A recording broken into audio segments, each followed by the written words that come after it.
Welcome, everybody. Welcome to Endless Multiverse episode number 43 with your co-host Chainsaw and Andy. And we're here to, of course, cover a variety of topics, including the Flash Season 9 extended trailer, Ant-Man and the Wasp Quantumania new trailer, which was mind-blowing, and other things as well, like Greg Berlanti's new deal and all that. And we're also doing our 5 projects we would like to see in the upcoming announcement from James Gunn and Peter Safran's The DC Studios, the 5 projects we would like to see from them first that is announced. So how are you, Andy? How are you today, and how was your week? It's been good. It's just been very busy. But otherwise I've been good. We're 2023 still rolling on. How about you? How was your week? Slow, kind of slow a little bit. There was not as much stuff to talk about this week, but that's okay because we get to Q&A faster. But I kind of liked it. It was a slow week. I kind of liked it. And it seems like next week may be a mix as well. Who knows? Because this week started with Ant-Man and the Wasp Quantumania trailer. And next week, The Mandalorian Season 3 has a trailer on Monday. So who knows? What's that? Isn't something happening this Sunday? Something is premiering? Last of Us. Last of Okay. Us was premiering on Sunday. Yes. So are we ready to dive in here? We're ready Let's to do dive it. in. Okay, Constantine, as you guys know, Constantine has to take it away. And Constantine, let's do it. All right then. On with the show. On with the show, indeed. First up, guys, we have a little Marvel news with this big trailer, and we're curious to know what you guys thought about this trailer. We're talking, of course, the new trailer for Ant-Man and the Wasp Quantumania. Now, of course, they didn't say it's an official trailer, even though it is the official trailer, but they called it the new trailer. But we saw a lot more in terms of Kang, a lot of Kang in this trailer. And our first official, not leaks from the trailer or footage being shown at an event for exclusive at the event. We got our first official look at MODOK. This looks like it's going to be exciting. I'm not going to lie to you. I think this trailer did a better job of explaining the film in terms of getting us to kind of see what the story is going to be about. But what did you think about the trailer when you saw it? And do you like this one over the first teaser that we initially got, or you're not sure which one you like better? I haven't seen the first one in a while. I don't feel I feel like it wasn't that long ago that we got it. So I mean, this is obviously the final trailer for the film since it comes out like in what less than 4 or 5 weeks. Yeah, So next yeah, no, month. Yeah. I really enjoyed it again because again, like I said before, I haven't really enjoyed the anime movies that much. Like the first one was fine. Second one I had a lot more issues with because I felt it just didn't. All you really need to do was just watch the last post credit scene, and then you could just get on with your day. But it was this one was like I'm actually excited for an anime movie. I'm actually giving a damn about Scott Lang for once. Even though I have no problems with Ballroom, I love him. Yeah. It's more just so that I'm kind of more excited for Kang in this movie than anyone else. Like, so like when he was like beating him up and like they were having like what is obviously their final showdown, I'm like, why am I suddenly craving, to root for Kang out of all people? Um, but yeah, I think I feel that they're finally taking full potential of the Ant-Man mythos. I don't know what to feel about MODOK, and this is so ironic because I'm not Yeah. even like a huge I'm not even like a huge like MODOK fan, but I know who he is. But like when that and again, I'm still not sure if that photo that came out after the trailer where you see his full on face. I still don't know if that's real or not. But if that's real, oh my god, I'm not gonna be able to start giggling in there. Is to stop giggling in the theaters. Yeah. Um, Well, it's crazy because MODOK is one of those characters that would be the hardest to do in live action, regardless of what interpretation they went with, because the design is weird. A giant head on a very small body, you know? Like, how do you make that look legit or make it seem realistic? You know? Like, the only time it really like did you ever play Marvel's Avengers, that newer game that came out? I just couldn't get into the design, so I just never got it. But I heard, yeah, I heard it had a lot of mixed responses. Yes, the thing that I was referring to is MODOK is in the game. and he's slowly morphing into MODOK, like what you think of as MODOK. And like the design at the final, his final form, if you will, when he finally becomes MODOK, I think it's like that's really close to what they could do. So in terms of like getting like people saying that's Darren Cross, he's back as MODOK. I mean, it's crazy if this is true. I think it's true. He's the first villain from the first film. Oh, Jesus. Yeah. It was so forgettable that I was like, I thought it's a Darren Chris first. Yeah. And then the armor. Like, how do you feel about the gold armor on MODOK? See, when when he had the armor on, I didn't really have a problem anytime. But when I saw the face, it was kind of like almost like it's almost like that reaction you get like when you're a kid in the Wizard of Oz and you find out that the wizard is actually not a real wizard. He's just someone behind the curtain.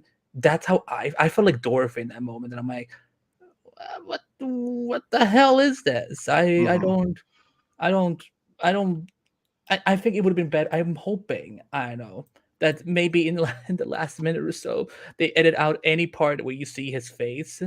And they just explain again. I don't know if it is Darren Cross or not, but if it is him, they could just explain, like, if we just hear his voice, but we don't have to see his face, because again, it just doesn't look natural. But yeah, I feel like it's gonna be that we're gonna see his face. But and thank you for the super chat, Victor. Thank you. These more different comics movies. I mean, literally this MODOK, I mean, is the main secret villain. Not the main secret villain, like he's like a secondary villain. But they're definitely doing a different, like someone who serves Kang, maybe. Yeah, and people are hoping that MODOK will survive and actually be within the MCU, and I feel like that's going to happen. I don't know. I don't think you get rid of MODOK. I don't think you do that. But the trailer was really good. I really enjoyed it, and I do like it more than the first one. I felt like it gave a more sense of how strong and how much of an impact Kang is going to have. I mean, literally, this film has to deliver on Kang because he is the villain of the Multiverse saga. And Alex makes a good point. Kang's costume is awesome. It works so well. The adaptation they went with, it looks so good. I mean, they have to make a joke for MODOK. They do. They're gonna have to make a joke. But yeah, I thought it was overall good. I'm surprised they didn't release. Like, I was expecting tickets to go on sale when the trailer dropped, but I don't know. But when is it actually coming out? Like, what's the date? I don't remember. I know it's February something.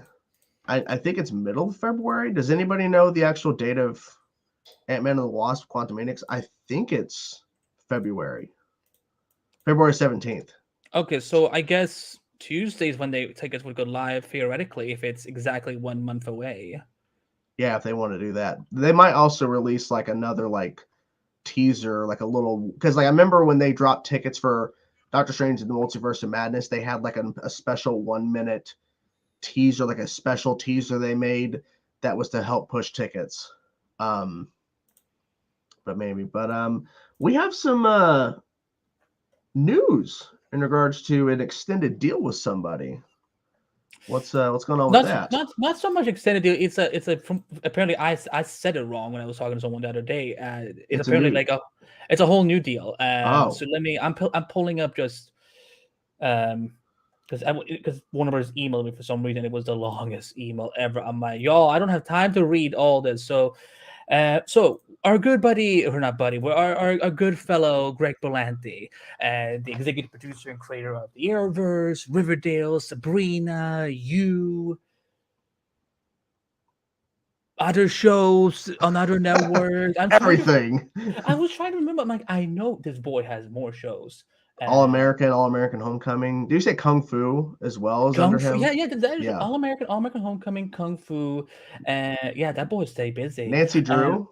No, that's not him. That's that's part of that's actually from the original creators of Gossip Girl and through CBS. But so on January 9th, Warner Bros. Announced that Greg Berlanti has signed a new exclusive deal with Warner Bros. Television Group, just so that everyone can get all the information they need. I'm just going to read from bits and pieces that are crucial to this discussion. Warner Bros. Television Group and Greg Berlanti announced today that the prolific Emmy Writers Guild, Producers Guild, and Directors Guild Award-nominated writer, producer, director has signed a new overall deal with the studio. The exclusive multi-year agreement ensures that Berlanti production will remain based at Warner Bros. For its television operation into the year 2027. So you all better stay alive. Financial terms were not disclosed per company practice. Under the term of the deal, Berlanti Production will continue to develop new television programming to be produced by divisions of the Warner Bros. Television Group for all platforms, including Warner Bros. Discovery's HBO Max, external streaming services, cable, and the broadcast networks. The new pact continues a highly successful relationship between Berlanti Production and WBTVG that dates back over 2 stints to 2001. What the hell is 2 stints? Decades? No stints, like maybe just like periods of time. Good Lord, yo, Maybe. just use simple English. We don't need like we don't need the Oxford version of this press release, and it's been renewed multiple times. Greg Berlanti has produced or created more than 40 shows in the last 20 years, with more than 1,300 hours of television under his belt. During the 2019 and 2020 season, he had 20 shows on the air or in production at once, taking over 5 nights of the week over 6 different networks and streamers. His company Berlanti Production currently has upwards of 15 shows on the air or shooting. Our best friend David Zaslav had this to say about signing him for a new deal. Greg is a huge talent, and the impact of his prolific and powerful storytelling on Warner Bros. And audience and our culture is just wow. He began, I'm not kidding, he literally just said, it's just wow. He began his career with us, and we're incredibly fortunate that he will continue to build and grow our TV studio into the future. Let me see. There's a lot of statements, but one thing what Greg himself said is, every day I wake up grateful. I get to tell stories for a living with so many talented people that I love. With this deal, I'll be lucky enough to be going into my 3rd decade of making television and calling Warner Bros. My home. The TV business has changed, and Warner Bros. Has changed too. But I'm grateful as ever to be making television and working with as passionate, brilliant, kind leader like Shang and Dungy, and alongside a wise and tremendous old friend like Brett Paul. In my time getting to know David Zaslav, he's the most rare of Hollywood leaders. You can say that. He's honest, loyal, and visionary. He's not loyal, no. About the kind of thriving Warner Bros. He wants to build for its future, where storytellers like myself can have a home to tell stories that get excited and move audiences all over the world for years to come. And then they mentioned some of the shows that are coming up this year for him, including Dead Boy Detectives on HBO Max, and he mentioning the successful 38th season and counting of across the show broke numerous ratings records for the network. Oh, good Lord. 38 shows, 38 seasons. I cannot believe. Now let's get to the point that I know everyone wants to get into, because y'all, we can't even get announcement without people having misunderstandings. So, to add up to what Hollywood Reporter added to this story from their sources, let's see, I'm going to pull up this specific part just so that it's clear. Okay. Berlanti, who's currently in Atlanta directing Apple's Project Artemis, is also expected to focus more on creating scripted original under his new deal as the CW shifts its business model to profitability. That's a word. And what sources say will be fewer than 5 U.S. scripted originals. That's not to say that he won't continue to oversee the next generation of showrunners with the likes of Berlanti Productions shows, including HBO Max's Dead Boy Detectives, The Girls on the Bus, and more, among others. Their show is really called And More. Wow. Now, it didn't take even one day for people to suddenly go, oh my God, Legends can be saved now. Batwoman can be saved. Super Lois has been picking up for 15 more seasons. Titans is saved. Doom Patrol is saved. Stargirl will somehow get resurrected. Heck, we're giving Arrow 10 seasons as a sequel series. Everyone and their mother need to understand something. Okay, this deal does not mean that he somehow has any type of power at the CW, because remember, 75% of CW it now belongs to Nexstar, our best friends, and 25% is divided between Paramount and Warner Media. Nexstar is moving into a new direction. It's a miracle All American even got renewed. But again, if they're only going with less than 5 US original series, we need to ease our expectations. What this means, because Greg Berlanti, let's say CW decides to cancel Superman Lois. Berlanti can't just per automatic say we're going to put it on HBO Max per automatic. Then there's negotiations they have to do. There's lots of new contracts they have to sign. Then there's the case of the set, because Jordan and I, we talked about it, I think it was last week or somewhere we talked about it, where that production lease expired last month and we haven't heard anything if they renewed their deal with the city of Vancouver, because those deals are public record. So this is not one of those things like we haven't heard anything because our sources, my sources or our sources or whatever saying. It's because the city of Vancouver has literally not put out anything saying here's a new deal for Manoas. Yeah. Then, so what this means, Berlanti is now going to be continuing working at Warner Brothers, making shows. But I think what this means is I think he's going to be driving more towards platforms that have more Warner involvement, because it makes no sense for Warner Brothers Discovery or Warner Brothers TV or even Greg Berlanti to invest shows into a network where they have less than 15% ownership, and those remaining 25% are expected to be sold to Nexstar within the next 4 or 5 years. So I don't want to be the bitch. I don't want to be the bad guy. I don't want to be the douche that comes in and says, get a grip on reality, but that's what I'm going to do. Lower your expectations. This doesn't mean anything good. Not necessarily anything bad either for the shows that we're watching, but I think it's time that we start looking at CW as not a primary destination anymore for DC, because I think the days are counting. Jordan, you can react because I need a drink. I'm reacting. So, to the point of his deal, like, they would not have signed this deal if they didn't have faith in his products. You can sit there and say, well, a certain amount of his shows that he was behind under his production company aren't that good. He has produced a lot of content, and a lot of it has been successful. Warner Brothers Discovery would not have re-upped this deal. David Zaslav would not have re-upped this deal or came up with this new deal to keep him there if they didn't feel like he was worth it. This is the same company that keeps cutting costs left and right. They would not have signed this deal and spent more money if they didn't think it was going to bring more money back to them and they would return to a profit with his production company. So they have faith in him. To your point about saving shows, the truth is this: Berlanti does not have control on that. If Berlanti all day, he could go in and pitch a Batwoman revival show with Javicia Leslie running it. But guess what? He cannot make it happen. He cannot greenlight it. Even though he has a deal to, of course, produce content, he has to get the approval of the people above him, because he's working with Warner Bros. It's not like they're working for him. He's working for them. So this whole idea of, could Batwoman be saved? Could Legends of Tomorrow be saved? No. Sorry. If they would have been, if they could have been saved, it would have already happened. Superman and Lois, I've been saying this for months. I don't know what Andy can or cannot say, because there's certain things obviously he's aware of that the public's not aware of. But as he mentioned, DC, because there's been open statements about the new president of Nexstar now owning CW, saying that, well, DC content, we're not really sure. I've been saying for months DC's done. Superman and Lois is not going to get a season 4. I'm not confirming that. I'm just telling you it's not going to happen. With them renewing All-American, that pretty much tells me that they're looking for shows that don't cost us much to make. And more than likely, they may renew Walker, maybe. But there's a lot of stuff that's on there right now airing that are not going to come back because Nexstar won't pay for it. They just won't pay for it. I mean, we've been hearing rumblings of things that they're developing. I mean, they already announced some sort of indie racing sort of docu-series or whatever, unscripted, and that's not going to cost them hardly anything compared to producing Superman and Lois Season 4. It's very different worlds in terms of production cost. So it's not going to happen.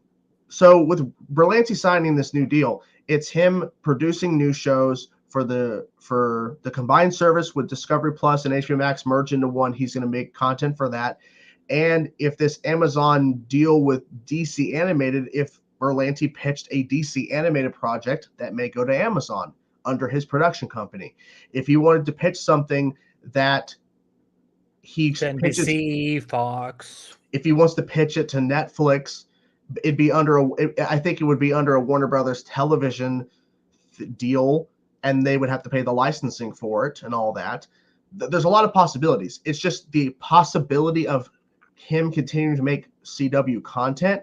It's very minimal of the future, because as he said, eventually Nexstar is going to own all of it, and CW is going to be completely obliterated from what we understand what it is. It's not going to be the same thing. I have one more note to bring up from the Hollywood Reporter. Sources also noted while Berlanti helped launch the wave of comic book TV series with DC hits, including Arrow and Superman-Lois, DC. Now listen carefully, everyone. I'm gonna read this. I'm gonna do something that I rarely do. I'm gonna read slowly. DC Comics Fair will not be the focal point of his new deal with Warner's. Representatives for Berlanti, Warner's, and DC all declined comment. What this means is that he's not stepping away from DC content altogether. It just means that it's not going to be the priority anymore. Like it's obviously working on Deadpool Detectives. There's a Green Lantern TV show. There is still Gotham Knights if it somehow miraculously survives another season. But it's like he's not getting rid of. He's not removing himself from the DC aspect. I think he's just there will be less of, like, instead of maybe developing 4 DC shows every year, he might do only 2 or only 1, and then like making sure that one goes to CRAs. I mean, he's already done other properties like Riverdale. He's done Sabrina, so he might take other IP and turn it into a show, kind of like that, and adapting it. But that's it for DC. Like, he's pretty much cutting that down. Plus, I think as well, he produced a lot of DC content over the years. It's time for him to do something else. And Justice You, no. No, that's dead. That's dead. Are we ready to jump into the next topic, sir? Yeah, I just wanted to I'm just checking my notes quickly to see if there's anything else that we need to cover about this. I mean, I'm excited Berlanti is still staying with Warner Brothers, because I think at some point, I think a meeting between him and James Gunn is inevitable. Oh yeah. And I would love to see what the two of them could cook up together. I really think that Berlanti doing something with the movies could be really, really cool. Like, for example, if they end up doing that, if they take that Green Lantern TV show and somehow make it part of the new DCU, like, that would be, James Gunn and James Gunn and Greg Berlanti work together on it somehow, bringing Jon Stewart to to live action. But I'm happy he's staying with them. It didn't come as a shock to me. I wonder how like financially how big this deal is, because I think the original deal he had was $400 million. Jesus. Which obviously doesn't all go to just him. It goes to everyone who works behind the production and whatever. So it's like, this bitch never come out and complain about not having enough money for something, because I was like, I wouldn't be surprised if he like does some producing on whatever DC TV stuff they're gonna do with the DCU. Wouldn't be surprised. Yeah, I think his time with the Arrowverse is that I feel like it's like once Superman-Lois is over and whatever the fuck Gotham Knights is, that's it. Then he's focusing on HBO Max. I think he's gonna do more shows for the bigger networks like Fox and ABC. Or I don't know if he necessarily doing anything for ABC, but because Disney and Warner Brothers are rivals. So. Yeah, I feel like this Warner Brothers deal, he's gonna try to stick with stuff that they can co-work with them. But before we get to the next topic real fast, guys, let's get to 40 likes in the stream. Let's try to hit 40 tonight. Let me refresh the stream and let me look. Where are we at? Let's get to 40 likes, guys. 17 likes right now. Let's try to get close to 40 likes. Let's try to hit that goal tonight, guys. So the next topic I think guys will be pretty excited about. I want to hear your thoughts on this. Is the extended Flash 9 season trailer. This is an awesome poster that came out before the extended trailer came out for Flash season 9. And at first, I didn't notice that it was highlighting all these previous posters, and they're pretty badass. Can you call out each season? Flash season 1 on the left first. That's Flash season 2. I believe that's Flash season 3. The next one, I think. I can't see further down on that one. I know that's of course the fourth one on the bottom left It's season 3 because it's Savitar. Oh, they should have had that closer up so I could see that better. I know that's flat. That's Armageddon. I think that next one on the right behind is that Flash season 4. Yeah. Okay, and that in the one is that Flash season 6. No, the one after season 4 is ironically season 3. Oh, and then what's that one in the far back on the Season right? 8. Season 8. So they didn't feature. Oh, They didn't feature season 5 or 6 or 7. I'm surprised they didn't feature 5 because I know they had a big poster with Nora, but that's fine. So we had this cool poster, really cool. And we're briefly going to bring up these images here real fast, and we'll definitely dive in more to them. So we have a couple things from this extended trailer that was not shown in the initial first teaser, or if it was very, very quick. But this was definitely not shown in the first one, which was, of course, Blue Death. We have Blue Death here. Oh my god! For the first time. So Red Death. We have Red Death. Now, they were very specific on number one, not naming the speedster, but saying there's a speedster. So this is very interesting. So we do have our first look, even though it's not a great first look in terms of like seeing like a full shot, but they're teasing. They're definitely teasing and letting people know, hey, we got Red Death coming. We also have this whole thing here about Barry and Iris, and they apparently know the future. I don't know exactly what's going on with this, but I found this very interesting that they essentially know when Iris is supposed to get pregnant, which is kind of bizarre. And the last two things here, real fast, is we have a shot of some of the rogues standing here. Well, at least some of the villains from the past. We have Mr. Daddy Likes to Metal, Goldface, and I forget the other names. Pied Piper. Know? Okay, Pied Piper, and I forget the guy on the right who he is. Wait. So it's okay. So I'm starting from left to right. Left is Goldface. Second is Chillplane. The third one is Pied Piper. The fourth one is Jocko. Okay, and finally here, we still don't know exactly what's going on with this new Frost. We still don't know what's going on with it. I think this is going to be a big reveal for sure, but I think overall this is pretty cool. I think the biggest thing obviously is the Red Death reveal.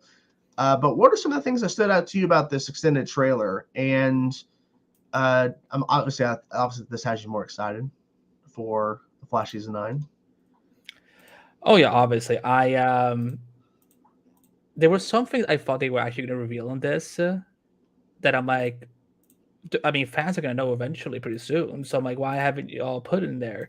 I think what wasn't there also there's supposed to be one more photo, I think. Hold on. Because there was another rogues shot that, like, again, it was this one was so difficult to screenshot. Because, like, okay, CW, listen, you've been doing this for 9 years, and I'm tired of it. We don't need y'all to go meta and do like a super edited fast cut. We can't see it. I can't see shit. This is the photo I was talking about. The second shot of another pair of rogues. Oh yes. So we were trying to figure this out earlier because me and Andy were discussing this. So obviously there is Captain Boomerang. Yeah, Captain Boomerang. Murmur, is that the name? Murmur. Yeah, she a post-crisis version because Murmur was on Arrow. Yes, and then we have the return of Rainbow Raider, which has been a long time, and we don't know who this woman is. And I honestly didn't see the shot till he sent it to me. I don't know who this woman is standing next to Rainbow Raider.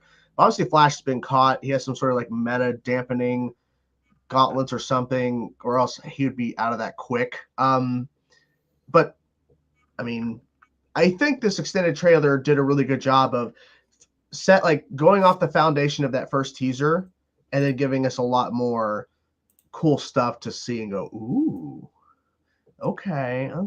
Do you think we're going to get another trailer before the show starts? No, I think if anything, maybe like if we're lucky, they may run TV spots, promos like during the nights of because now a lot of more shows are starting to come back. So maybe because I know Walker just came back yesterday. So maybe maybe next week they're gonna run something. But I think we've seen enough at this point. Let's not get too greedy. I think it's we're probably gonna have photos soon or whatever, and then there's probably clips that comes out.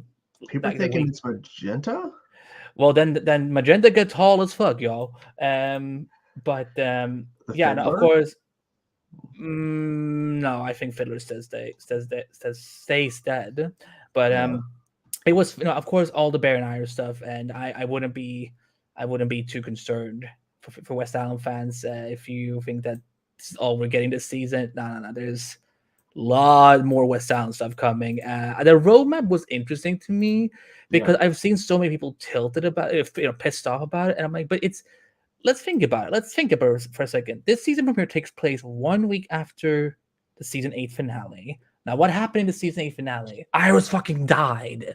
That's not something you just like get over. Like, okay, yo, look, we good. We back to status quo. No, Barry is also someone who 2 years ago was told, "You're not supposed to live anymore. You're gonna die in this crisis type event, saving the whole multiverse. You're not supposed to exist anymore." Now Barry gets a chance to actually look forward to a future where he's gonna have kids, he's gonna still be the Flash and everything. But I also understand Iris feeling that I don't need to. Don't spoil me. Don't fucking spoil me with everything. So for me, the roadmap does.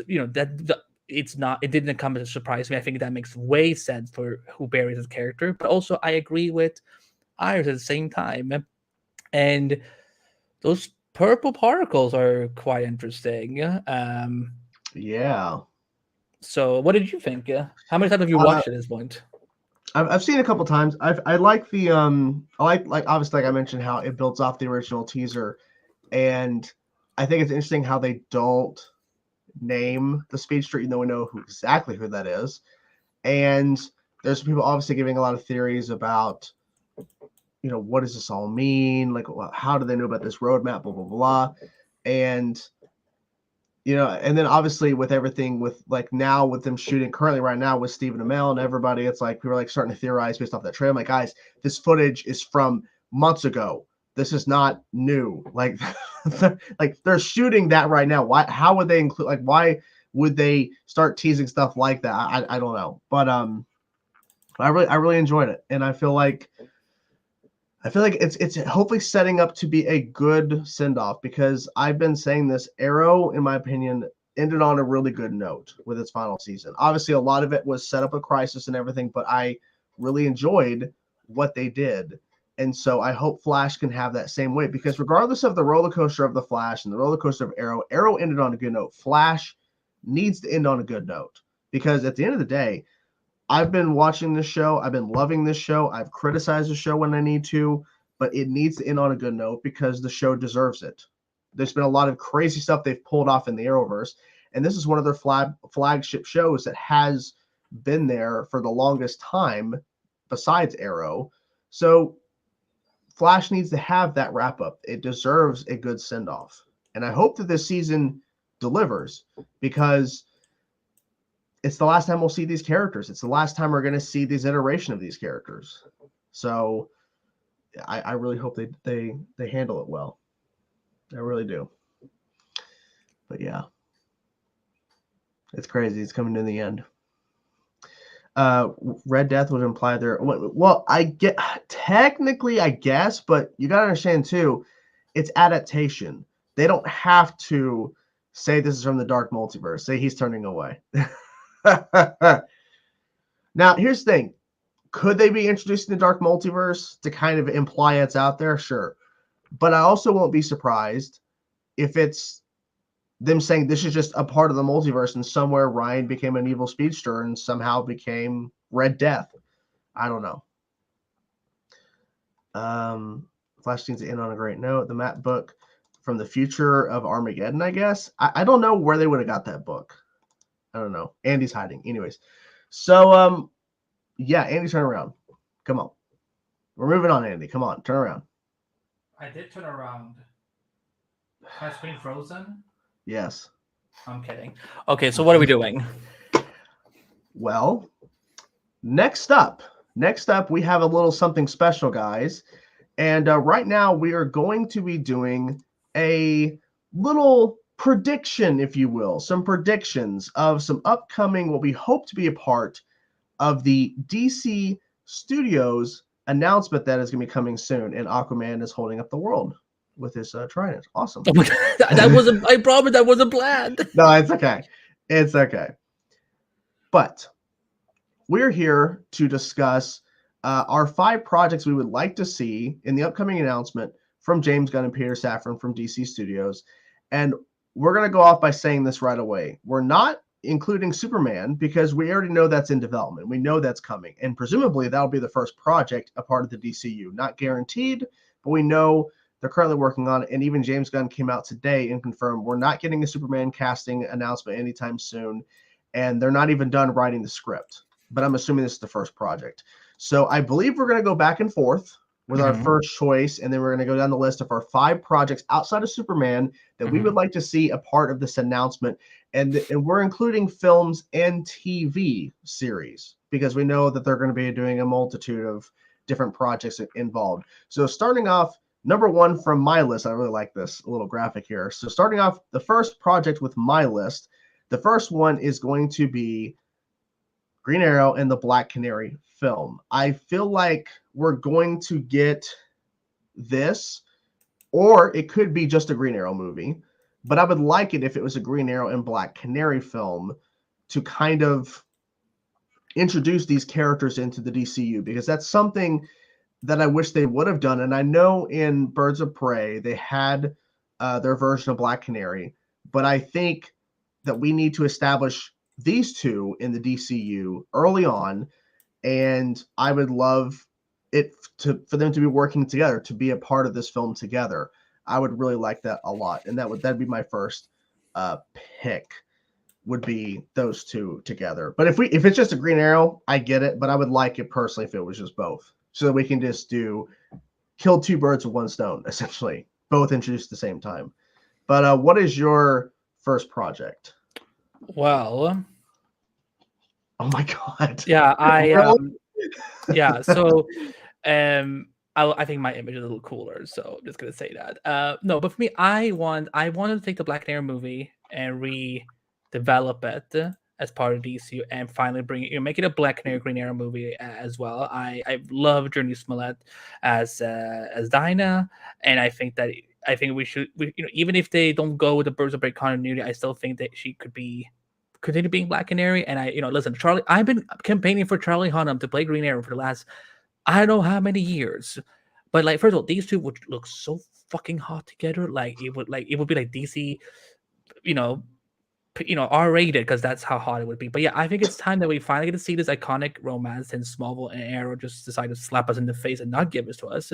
And I think this could be a fun way to finally, it would not be just a Green Arrow movie with Black Canary or a Black Canary movie with Green Arrow. They would be the 2 leads. It would be their equal shared story.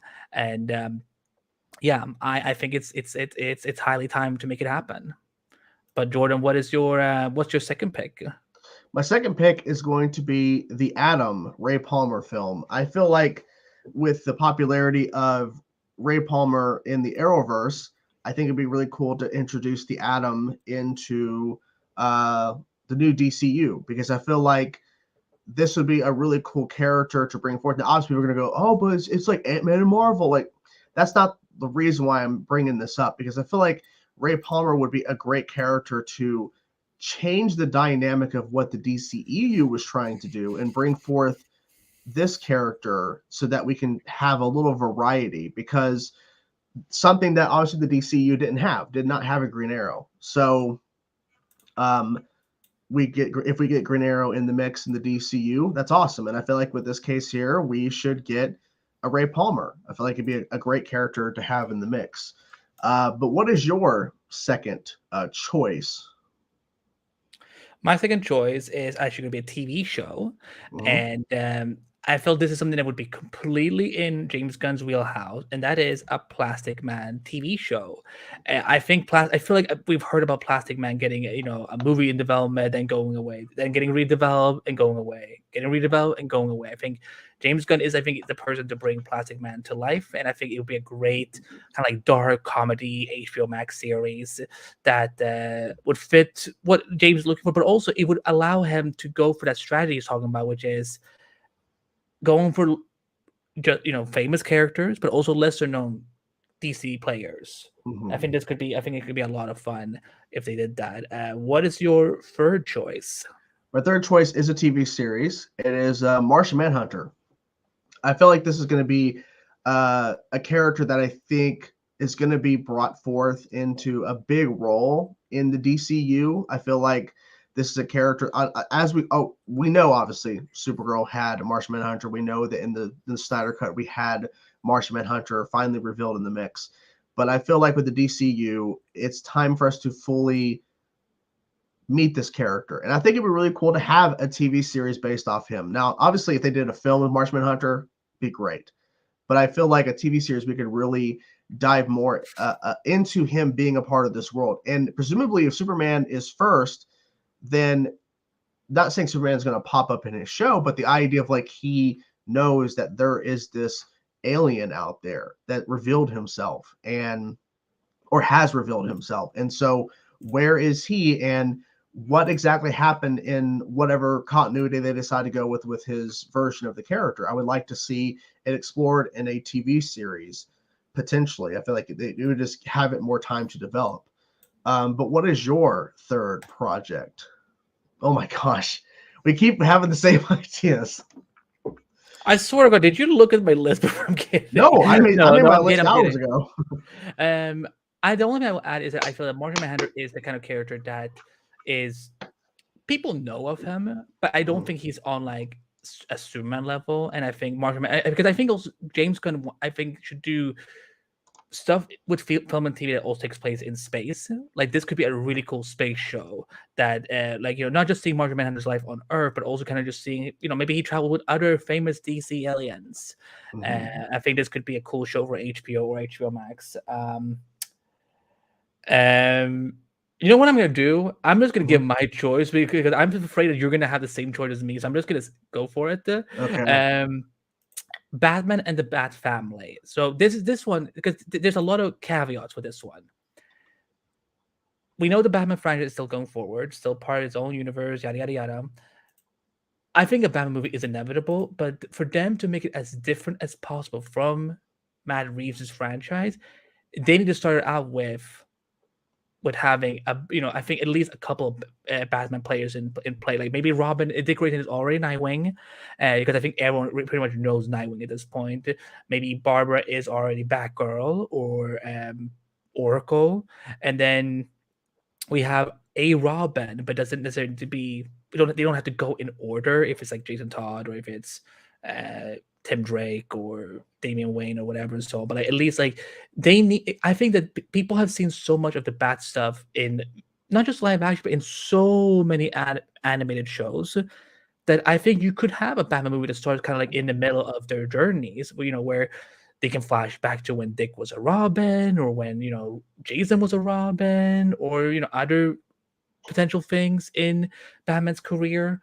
Because that's the only way a Batman movie is going to work for the DCU.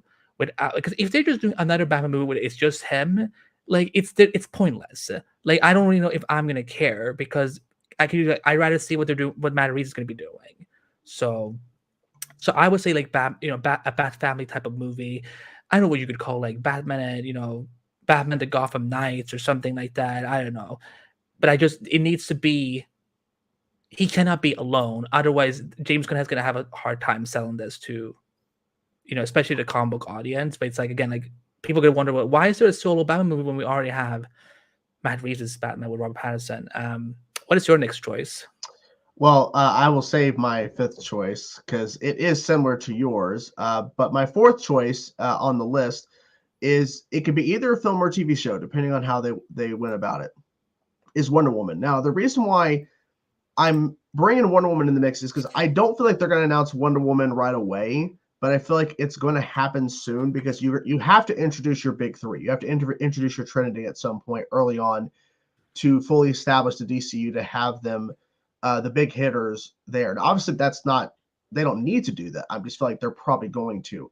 So I feel like a TV series might be interesting if they go the route of maybe focusing more on Themyscira and having her, of course, be the lead, but maybe it's just her on Themyscira before she really leaves and becomes Wonder Woman. So like the idea of like setting up more of an origin, because obviously we saw that in Patty Jenkins' Wonder Woman, the first film, but having like a limited series, like 6 or 8 episodes of establishing Diana more on Themyscira before she goes off to become Wonder Woman, and maybe you end the series with Steve Trevor or something, like basically like setting that up. Or in the film, obviously, they would have to tell a very different story because you can't, like within a few years after that first Wonder Woman movie, tell another origin of Wonder Woman. You would have to establish, you would have to like just basically just do a film where she's already Wonder Woman. You don't, because it's too close together. So the only way the TV series would work is if they did more of an origin setup and make it vastly different.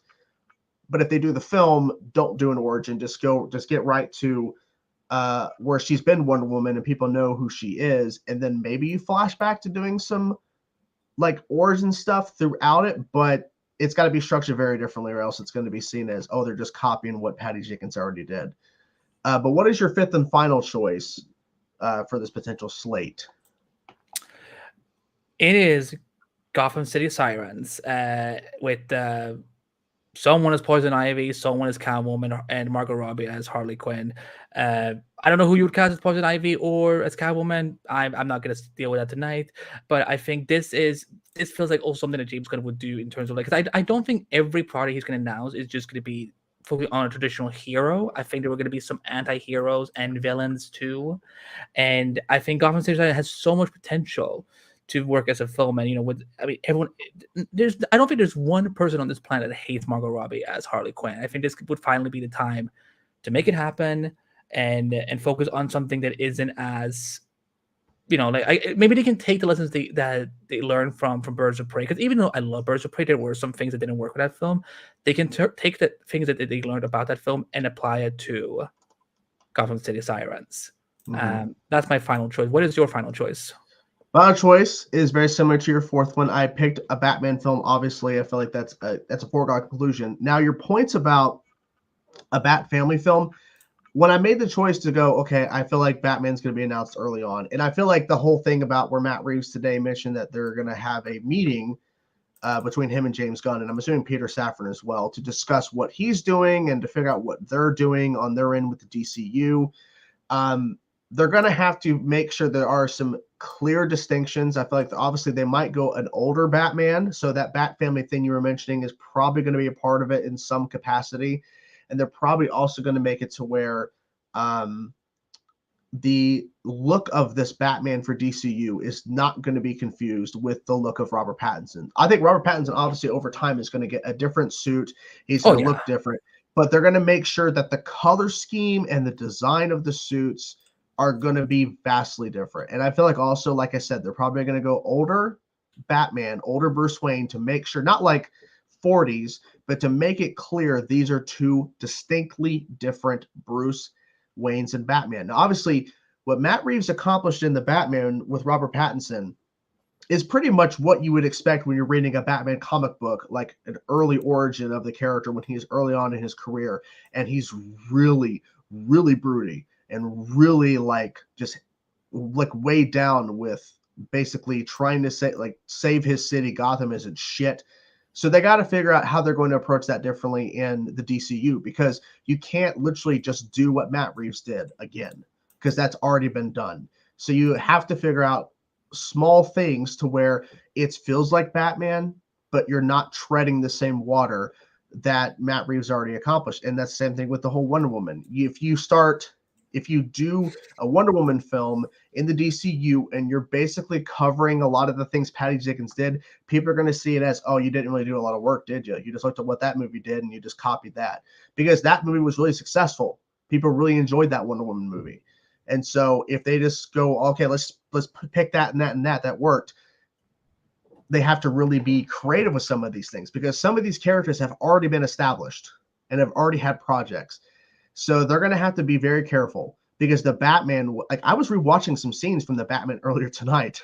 I was just going through the first time walking out from the darkness, beating up all those guys, him going into that crime scene with Jim Gordon, just seeing that again. I'm like, my God, this is what I wanted from a Batman film. This is what I wanted from Ben Affleck's Batman too. I wanted this shit. So how are they going to accomplish that with a Batman project after it's already been done? Maybe he's in his because this Bruce is in his 20s. Maybe this new Bruce will be in his mid-30s. Yeah. So so it's probably a different dynamic. It's just Matt Reeves already captured a really gritty Gotham. Like we think of like what Christopher Nolan did with the Dark Knight trilogy. It's its own tone and it's good. But when you look at what Matt Reeves did and you think on a really shitty Gotham and a really gritty Gotham, he nailed it. He nailed it with the look, and it's so good. And I'm like, I don't know how they're going to pull this off, but they have to, because you have to have a Batman in the DCU. But how do you make it to where it's not seen as a copy of what Matt did, but also make it feel like Gotham and Batman? It's going to be a tall order. But I think your idea of a Bat family, that's changing the dynamic. Him going out there with a Robin and a Batgirl or something, or a Nightwing. Like, say Dick Grayson's like actually closer to Bruce's age, if they wanted to kind of switch some of the mythology a little bit. So it's a Batman, Nightwing, and a Batgirl. Like that would definitely change the film structure and the tone of it, because you have Dick Grayson and Barbara going off each other. You know what I'm saying? So you might be onto something with that Bat family. I just rather wish that they, I feel like the biggest thing they could do different, not just besides doing the Bat family, is if they literally did Batman on HBO, like Sunday nights HBO, like dark as fucking shit, like we can finally see like some sides of the Batman mythology that we haven't seen before, because movies always have to be PG-13. Like that's what when you were talking about Wonder Woman, like as a TV show, like I don't think she should be relegated as a TV show. I'd rather her continue as a movie finder, but maybe this time not be stuck in the past and more in the present. And that may be what they do different, because 84 was still in the past, so they could do a modern Wonder Woman. Yeah. But for our final thing that we're now again trying to make it a regular thing here on, if I can find it, then we have so many slides.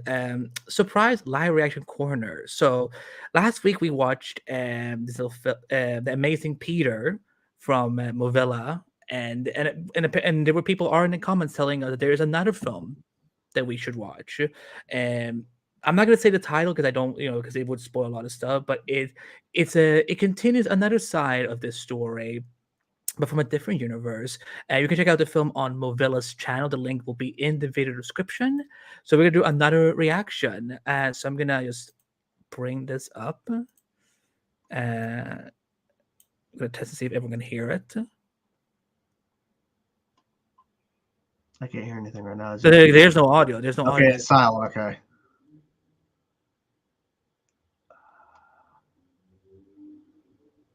Was that your motorcycle, or was it in the clip?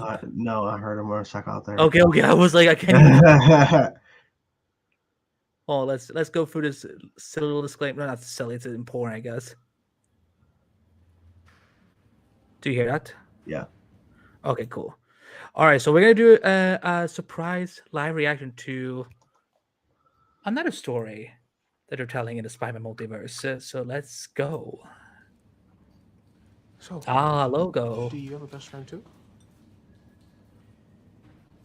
I did.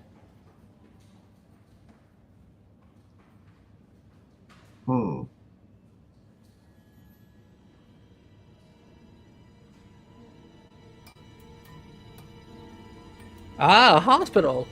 Let's get that back.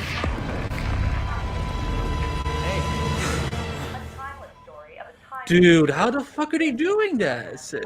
Obviously deep fake for legal disclaimer, but like, yeah. How?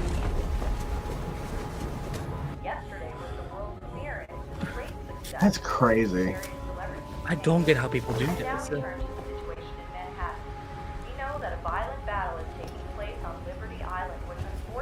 Oh, the woman talking.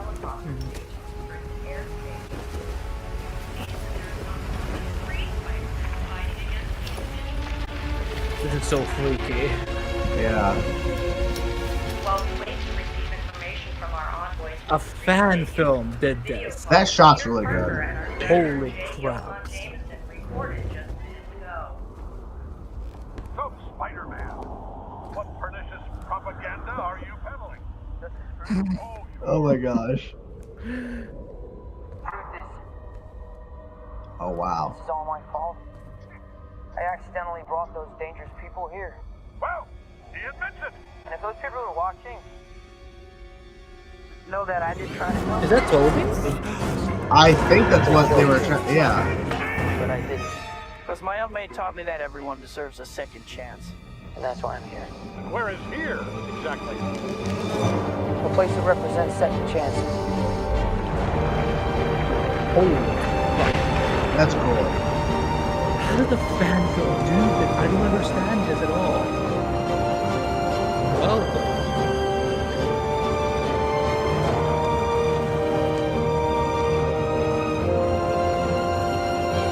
green. A store just has that suit on display. Okay.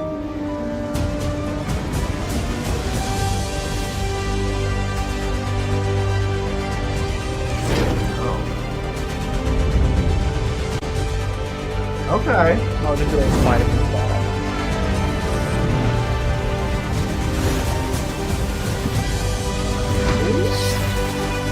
Oh, they're doing a whole holiday thing.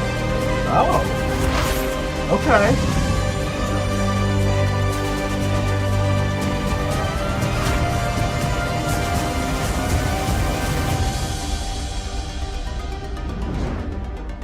I think Green Uncle said that once. That was good. Like, I don't understand how they keep doing this. Deep fake the body. I'm not sure about the body, but they did deep fake. I think there's a featurette on their channel. Again, link is in the description. But I think there is like a feature of how they're doing all this. Mhm. But oh, man, now I mean, obviously not anytime soon, but it's like I kind of would love to see Spider-Man 4. I would too. Yeah. Uh, Are we well, I think we're ready. This will be pulled obviously as a clip, I think, for sometime in the weekend. I was gonna pull our DC clip actually. We can do that. We can do that. Yeah, topics. Yeah, let's do some Q&A. You know, hit that pipe. I'm hit. Okay, here we go. Da, da, da, da, da, da, da. Q&A. Q&A. Ask us questions or we'll fucking leave. Love that. let's try to hit the 40 likes, guys. I don't know how close we are. Try to get to 40. 40. Let's get close to 40. 22. Come on, guys. Let's get to 40. Let's try to get closer to 40. Come on. It helps out the stream.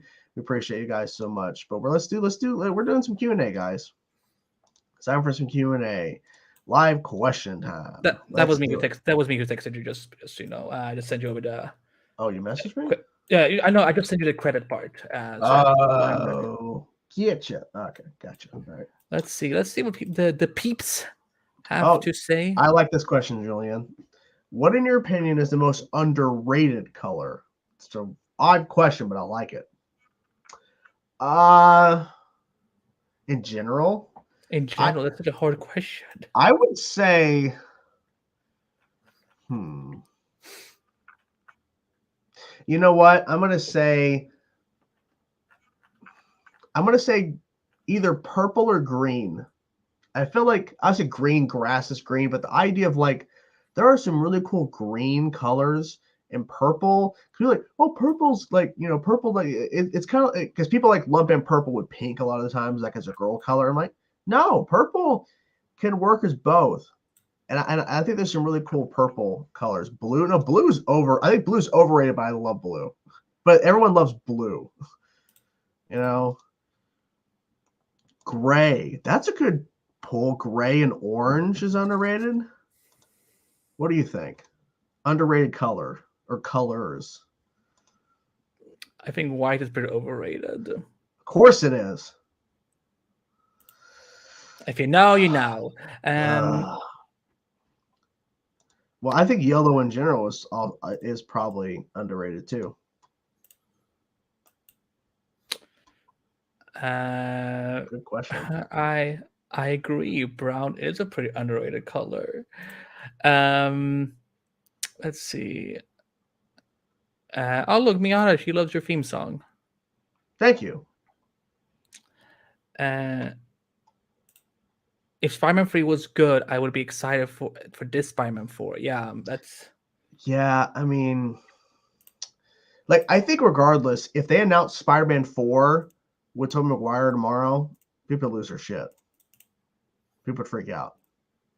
And then, do you remember a couple weeks ago when someone made a fake Tobey Maguire Twitter account with their and they made it look like it was Toby's account, Yeah, and that was my friend who did it actually, and I was like, "Kate, what did you do?" Because this is when you could change your name, Yeah.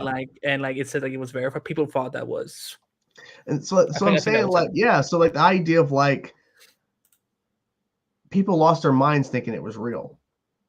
So I feel like it'd be really successful if they were to do it.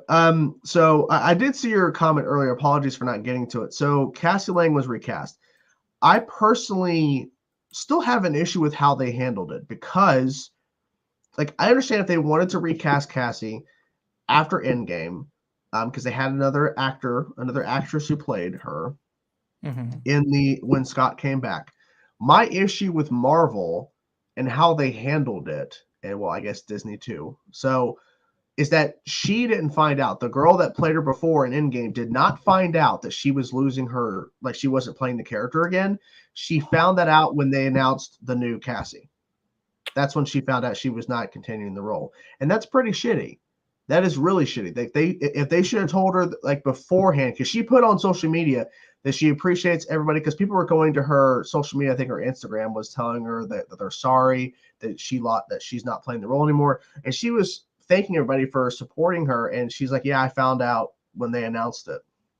That's crappy. That's crappy. But I don't know. I guess because the actress who plays Cassie now is more known. I guess. And she's it's like the least you can do is just contact. Yeah, let her know. Yeah, that's like if they would have announced a new Superman, it didn't tell Henry Cavill. And see, that's not what happened. James Gunn notified him that we're moving in a new direction. See, well, there was last year on Henry's birthday when they announced that they were rebooting Superman with a black Superman, and it made it seem like there's no seal in the world. That's why people were so angry, not just for the obvious reason because people are racist, but people were like, "Oh, you did it on Henry's birthday." Now that's shitty, but that's Warner Brothers, and they've obviously made bad decisions all the damn time. But in terms of they actually went and announced, like officially, here is our new Cassie Lang, and we didn't tell the previous person who played her in Endgame, which is our most profitable and biggest film ever. Not because of her, obviously, it's Cassie, but she was a part of our biggest film ever, and we did not have the balls to tell her that she wasn't playing the role anymore. Like, that's fucked up. I'm sorry. Because she got to play the role.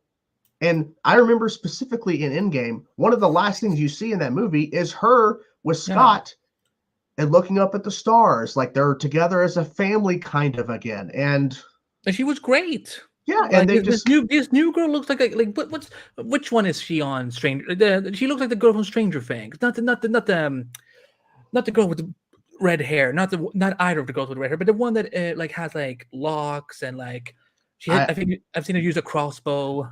I forget her name, but I mean she looks like her. She's obviously not her, but she does look like her. Yeah. But yeah, it's fucked up. So I saw this. So Snowpiercer wasn't, as far as I know, it wasn't scrapped. They're shopping it around for someone to pick up, and they're thinking Netflix will, because Netflix has been airing it internationally. So people think Netflix might pick up the final season of Snowpiercer and have it be a part of the Netflix family. But you are correct. Warner Bros. Discovery, yeah, it's just I mean, it's fucking crazy. And this happens right after we just heard from somebody who says, "Oh, we're done. We're done doing that. We're done tax write-offs. We're done, cutting shit." Well, I said that's a load of shit. That's a load of crap, and I was correct. No, what you meant to say was that is one big pile of shit. Yeah, Nancy. Yeah, it was the Nancy thing. Okay, so I'll bring this up because this was something that me and Andy had talked about. We don't have to spend a lot of time on this, but I will bring this up because I did say if someone mentions it in the chat, we could address it. So about Ezra. Obviously, Andy, if you don't want to talk about it, you don't have to. I can talk about it. It's fine. Okay, so essentially what I have been saying to Andy and kind of where I'm at is simply this. It doesn't change minds because, number one, this was one incident that was being addressed in the court. All the things that Ezra has been accused of and we've seen and have proof of have not been taken to court, has not been fully addressed in terms of a court system or a legal sense. This is one instance. Ezra's taking accountability. Ezra took a plea deal. There are some people online that are saying Ezra Miller got off scot-free. Ezra Miller got the cheap way out. Ezra Miller, like, of course Ezra Miller is not going to get in trouble. This happens all the time. People are acting like Ezra Miller got the Hollywood treatment. No, Ezra Miller did what a lot of people do, like, all the time. They take a plea deal because literally it costs way less money than having to fight in court. Because I can tell you right now, with the amount of evidence that the prosecutors had against Ezra, Ezra would have lost the case if Ezra went to court. And Ezra would have went to jail probably, or paid a bigger fine, probably had a longer probation time. So they gave Ezra a deal. This happens all the time when you're going into proceedings with court. Like, they literally, the prosecution will offer deals. And it's like, take this or we're going to court. Pick and choose. So Ezra sat there with the lawyers and said, okay, I'll take the plea deal, because Ezra knew that, because I'm telling you, Ezra would have faced actual jail time or would have had to pay a larger fine or actually had a longer probation than a year. So Ezra did the smart move of accepting that plea deal, because Ezra would have lost that case. Simply put. Does it change people's minds? No, because it wasn't really a big news story. Yeah. In our inner circle, yes, we heard about it, but does the public know what happened with Ezra in court? No. Doesn't change anything. Yeah, there's gonna be a ton of people who won't know anything that has happened with Ezra over the last 14 months. So, like, there's gonna be people that will see trailers for Flash and then go, "Oh my God, there's a new Flash, the new DC superhero movie. They're gonna see Batman and Superman and whatever and so on." And like, there's a lot of people who have no, they don't even. Not everyone is on social media. We have to remember that, like, okay, let's say this. Let's say if this movie makes like $600 million. Not all 100% of those 600 million people, $600 million that comes from all the audience members, not all of them are going to be on social media and know exactly what has happened with Ezra Miller. There's going to be at least 50% who don't even know squat. Mm-hmm. They're going to be like they're probably people who don't even know who Ezra Miller is. So all they're going to see is the Flash in the market. They're going to see the Flash, and then if people decide, I think more people will discover what has gone on with Ezra, because something a lot of people do, that they will, they will see a new film and then they will go on Google to try and get answers about, like, what is there a sequel? What does this mean? Or whatever and so on. And along the way, they're going to stumble upon all of these tracks, news tracks about Ezra's legal allegations, court trials and stuff like that. So, but it's like, at this point, like, we have to just accept that the movie's coming out, whether we want to or not. The movie is coming out on June 16th. The only thing that could really change it massively is if... Hold on, let me ask Jordan if I can even say this on YouTube without getting in trouble. Okay. I don't know what's happening. No, because I want to be careful. Okay. There we go. I like to be responsible. Okay, let's say it like this. Use this word instead. I know it doesn't make sense. What about this? Wait, hold on. This is so funny. Okay, I know where you're going with this. I say this sentence. Yes. Okay, so this is like the YouTube. Yeah, try to make sure we're okay with YouTube. If someone were to lose their life because of Ezra, now you all can put together the pieces yourself in your minds. But we're not going to say on air. If that were to happen, that's the only time when they would probably pull the film, because like, who's going to go? Yeah.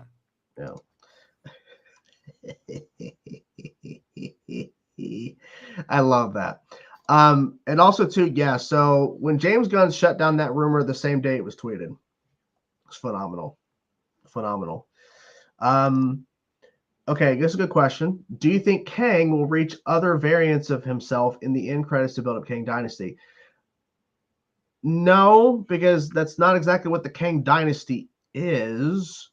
I think what Kang might end up doing in the Kang Dynasty, though, or in another project before the Kang Dynasty, probably actually in the Kang Dynasty, is probably going to be able to speak with the Council of Kangs, which is something that would happen in Avengers Earth's Mightiest Heroes. The idea of Kang speaking to other Kangs that are out there. That may end up happening. I'm assuming we're going to see other Kang variants. I don't know if it's going to specifically be in the mid-credit scene, but it would shock me if we go through this movie and we only see Jonathan Majors play one version of Kang. Like, that would generally shock me. Yeah, I think there's definitely going to be more. Thoughts on Velma? Saw the first 2 episodes of Velma, and it was not that great. It was a discount Harley Quinn show. They weren't allowed to use Scooby-Doo. Did you see the first 2 episodes? No, they're on my watch list on HBO. I haven't had time to watch it this week.